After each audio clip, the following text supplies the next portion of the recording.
Welcome back to another technical deep dive here in the debug zone. Today we're tackling a big question and breaking it down with insights from other users. Hopefully this clears up some misconceptions and helps you get the answer you need. So buckle up, stay a little curious, and let's jump right in.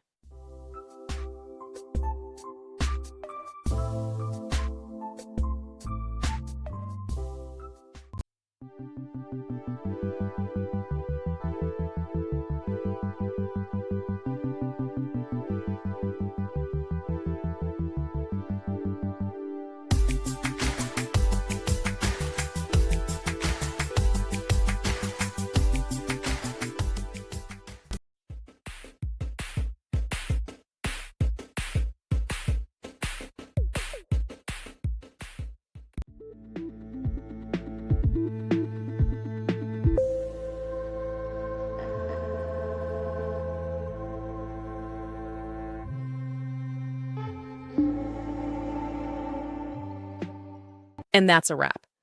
I hope you found the answer you were looking for. If you did, take a second to hit that subscribe button. It really helps out. And let me know in the comments which solution worked best for you. See you next time in the debug zone.